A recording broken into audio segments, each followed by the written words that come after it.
अब तक हुई जांच में क्या सामने आया है कि संसद में घुसने और फिर दहशत फैलाने की योजना कई महीने पहले तैयार की जा रही थी। सभी आरोपी एक दूसरे को पहले से जानते थे। अब हम आपको बताने जा रहे हैं कि आखिर कैसे ये एक दूसरे के संपर्क में आए, कैसे जान पहचान हुई। एक एक पॉइंट ध्यान से समझिएगा। सोशल मीडिया पर इनकी जान पहचान होती है। ये जितने भी आरोपी हैं उनकी Facebook page Bhagat Singh fan club से ये आरोपी जुड़े हुए थे। एक फैन क्लब था, उससे ये जुड़े थे। आगे क्या है कि 1.5 साल पहले ये सभी आरोपी मैसूर में मिले भी थे। इनकी मुलाकात भी हुई थी, एक मीटिंग इन लोगों ने की थी और उसके बाद ये आगे बढ़ रहे थे। 9 महीने बाद फिर मुलाकात हुई। पहले ये मिले मैसूर में, उसके 9 महीने के बाद इनकी मुलाकात एक बार फिर से हुई और उस योजना पर ये लगातार काम कर रहे थे। 9 महीने बाद जब मिले उसके बाद क्या हुआ यह भी जान लीजिए। संसद में घुसने का प्लान यहां पर बनाया। पहले मैसूर में मिले, 9 महीने के बाद फिर मुलाकात की, उसके बाद फिर संसद में घुसने का इन्होंने प्लान बना लिया। मार्च में मनोरंजन ने संसद भवन की रेकी कर ली। जो इनका एक साथी है आरोपियों का मनोरंजन, उसने संसद की रेकी की कि कहां से जाना है, कैसे कैसे घुसना है। इसके लिए अब जुलाई में सागर ने संसद के बाहर की रेकी की। एक जाता है तो संसद भवन की रेकी करता है, संसद भवन के बाहर जाके भी उसने रेकी की। मनोरंजन को पता चला जूतों की जांच नहीं होती है। उसने पहले पता किया रेकी की कि क्या होता है क्या नहीं होता है, और उसके बाद जब उसने देखा कि जूतों की जांच नहीं होती है, फिर इन लोगों ने पूरा प्लान बना लिया। 10 दिसंबर को सभी साथी इनके दिल्ली पहुंचे प्लान बनाने के बाद। उसके बाद गुरुग्राम में विक्की के घर पर ये रुके थे। दिल्ली पहुंचने के बाद गुरुग्राम गए, वहां वो रुके थे। अमोल महाराष्ट्र से स्मोक कैंडल लाया था।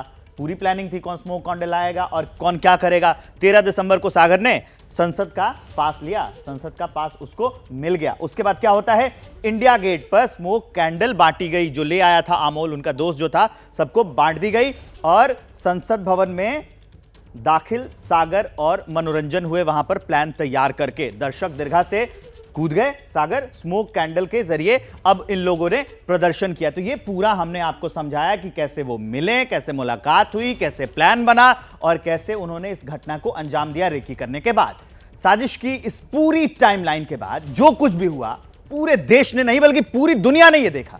इस पूरे घटनाक्रम में पास के लिए सिफारिश करने वाले बीजेपी सांसद प्रताप सिम्हा को चर्चा के केंद्र में ला दिया है।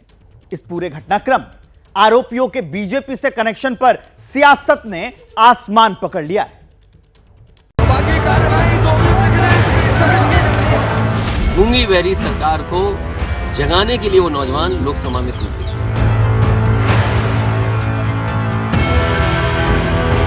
वो प्रताप सिम्हा जो बीजेपी एमपी है, जिसके साथ मोदी जी का तस्वीर भी है, तो उसको क्यों एक्सपेल नहीं किया जाएगा?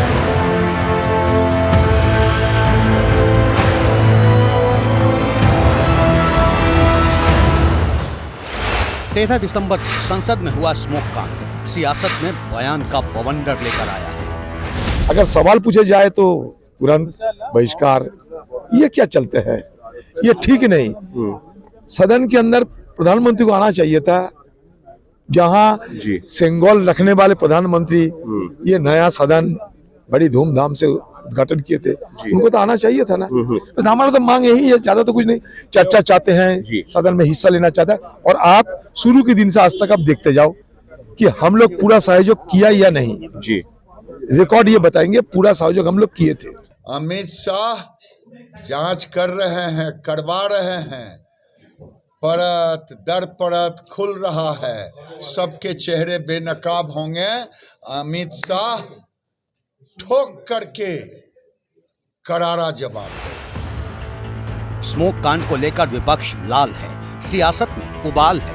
आरोप प्रत्यारोप की जंग पर अब नया रंग चढ़ रहा है। विपक्ष के दल आरोपियों के विजिटर पास के लिए सिफारिश करने वाले बीजेपी सांसद प्रताप सिम्हा को घेरने में जुटे हैं, तो बीजेपी नेता शुभेंदु अधिकारी ने आरोपियों के तार ममता बनर्जी की तृणमूल कांग्रेस से जोड़ दिए हैं। ये पूरा माने क्रिस्टल क्लियर है, इसमें ज्यादा बोलने का कोई सवाल ही नहीं है।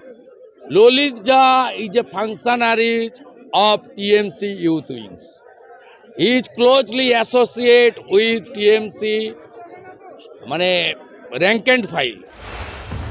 विपक्षी दलों की मांग है कि संसद में घुसपैठ के मुद्दे पर गृह मंत्री अमित शाह सदन में बयान दें। लेकिन घटना के चौथे दिन भी गृह मंत्री अमित शाह ने जवाब नहीं दिया तो विपक्षी दलों ने हमले और तेज कर दिए। गृह मंत्री जी से लोग अपेक्षा कर रहे हैं कि इतनी बड़ी हादसा हुई है तो कम से कम सदन में आकर के इसकी बात को जो है रखें कि कहाँ गलती हुई, किनके कारण गलती हुई, कहाँ हम लैग किए।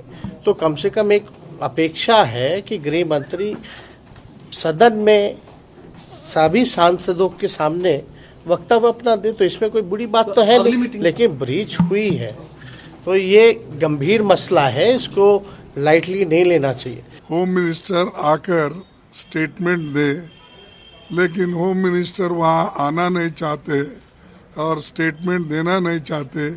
क्यों हुआ, कैसा हुआ, क्या कारण है, इसके बारे में कोई बताना भी नहीं चाहते हैं। लेकिन आपके टीवी शो में जाकर घंटों से बैठते हैं, लेकिन 5 मिनट का स्टेटमेंट हाउस में आकर देकर क्लैरिफाई करके हाउस चलाने के लिए वो तैयार नहीं है। गृह मंत्री अमित शाह से जवाब इसलिए भी मांगा जा रहा है क्योंकि देश की संसद को सबसे ज्यादा सुरक्षित स्थलों में गिना जाता है। संसद की सुरक्षा के लिए अलग से फोर्स का गठन किया गया है। पार्लियामेंट सिक्योरिटी फोर्स के पास आंतरिक सुरक्षा की जिम्मेदारी है। सत्र के दौरान सीआरपीएफ, दिल्ली पुलिस और आईटीबीपी के जवान भी तैनात रहते हैं। एनएसजी और एसपीजी जैसी सुरक्षा एजेंसियों की नजर भी संसद पर रहती है। ऐसे में संसद के सुरक्षा घेरे को तोड़कर सदन तक पहुंच जाना अपने आप में सवाल खड़े करता है। यही सवाल अब विपक्ष की ओर से पूछा जा रहा है। सदन को धुएं से भर देते हैं और वो तब होता है जब ये देश 22वीं बरसी मना रहा था, सदन पर अटैक की और अश्रुपूरित श्रद्धांजलि दे रहा था उन लोगों को जिन्होंने सदन की हिफाजत में अपनी जान का बलिदान दिया, और ये कह रहे हैं कि इस पर हम राजनीति कर रहे हैं।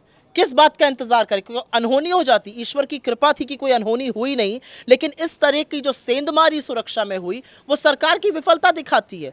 और अपनी विफलता को छिपाने के लिए आप विपक्ष को ब्लेम करिएगा, अपनी सुरक्षा की विफलता को छुपाने के लिए आप विपक्ष के सांसद को निलंबित करिएगा, लेकिन अपने एमपी के खिलाफ कोई कार्रवाई नहीं करिएगा जिसके चलते वो लोग अंदर आए। अगर अनहोनी हो जाती तो राष्ट्रीय सुरक्षा के साथ तो दगा आपके एमपी ने किया, उसका निलंबन नहीं, उसका निष्कासन होना चाहिए। डिप्यूटी स्पीकर कहाँ हैं भाई साहब? कोई बीजेपी से पूछे, नहीं अपॉइंट किए हैं। जॉइंट सेक्रेटरी कौन है जो पार्लियामेंट की सुरक्षा के जिम्मेदार हैं? अपॉइंट नहीं किए गए हैं। कोई बीजेपी से पूछे। आधे से ज़्यादा सुरक्षाकर्मी काम पे हैं, आधों की वैकेंसी है, क्यों एम्प्लॉय नहीं हुए? वो कोई केंद्र सरकार से पूछे। और मैं पूछ रही हूँ, लोकसभा सेक्रेटेरिएट किसके अंदर आता है? क्या होम मिनिस्ट्री इसकी जिम्मेदार नहीं है? होम मिनिस्ट्री इसकी जिम्मेदारी नहीं लेगी? अगर नहीं भी ले, जवाबदेही तो लेगी, जवाब तो देगी जनता को कि क्या कमियां हुई हैं। तो उन सब से भागने के लिए आप ये सारे, और इनसे कनेक्टेड हैं, उनसे कनेक्टेड है, ये उनके कारण है, वो उनके कारण है। आप कारण छोड़िए, कनेक्शन छोड़िए। साइन किया था बीजेपी एमपी ने और सिक्योरिटी की जिम्मेदारी थी सरकार की। हालांकि स्मोक कांड को लेकर विपक्ष के नेता जिस तरह का नैरेटिव सेट करने की कोशिश कर रहे हैं, उसने नई बहस को जन्म दे दिया है। क्योंकि एक तरफ विपक्षी दल सरकार को घेरने की कोशिश कर रहे हैं, तो दूसरी ओर आरोपियों पर विपक्षी दलों के सुर नरम हैं। राहुल गांधी से लेकर अखिलेश यादव तक विपक्ष के तमाम नेता संसद में घुसपैठ के पीछे बेरोजगारी को बड़ी वजह बताने में जुटे हैं। सुरक्षा ब्रीच हुई है, हाँ, वो है, बट क्यों हुई? जो देश में सबसे बड़ा मुद्दा है, बेरोजगारी का मुद्दा, जो पूरे देश में उबल रहा है, मोदी जी की पॉलिसीज के कारण हिंदुस्तान के युवाओं को रोजगार नहीं मिल रहा। तो ब्रीच जरूर हुई है, बट इसके पीछे कारण बेरोजगारी है। हम सदन में गृह मंत्री से क्या हुआ उस बारे में एक निवेदन चाहते हैं। लोकसभा और राज्यसभा में जो हम सांसद है उस बारे में चर्चा करना चाहते हैं। उसमें राजनीति क्या है भाई? यानी संसद में सिक्योरिटी ब्रीच पर अब सहूलियत की सियासत आकार ले रही है। गिरफ्तार आरोपियों ने किसके इशारे पर संसद की सिक्योरिटी में घुसपैठ की? साजिश के पीछे कितने किरदार हैं और किरदारों के तार कहां तक जुड़े हैं, तस्वीर अभी साफ नहीं है। ऐसे में विपक्षी दलों की ओर से बेरोजगारी वाले तर्क ने बीजेपी को पलटवार करने का मौका दे दिया है। दावा है कि विपक्ष अराजकता को बढ़ावा दे रहा है।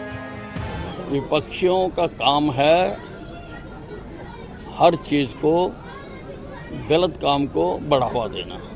उनको कंडेम करने की बजाय ये उनके पक्ष में बोल रहे हैं, जो कि बहुत शर्मनाक बात है। मतलब स्मोक कांड की जांच अभी भले ही पूरी नहीं हुई है, सियासत फुल स्पीड में दौड़ रही है। आरोप प्रत्यारोप के बहाने एक दूसरे को सवालों के कटघरे में खड़ा करने की जद्दोजहद जारी है। जैसे ही घड़ी का काटा दोपहर 2:30 पे आए, बबीता जी का दिल सास बहू साजिश के लिए मचल जाए। और ये है इनकी बहू, पूरे दिन ऑफिस की टेंशन हो जाए गॉन जब ये करें अपना फेवरेट शो फ्री टाइम पे ऑन। इनकी तरह आप भी देखें अपना फेवरेट शो अपने टाइम पर और डाउनलोड कीजिए एबीपी लाइव ऐप अपने स्मार्ट टीवी पर।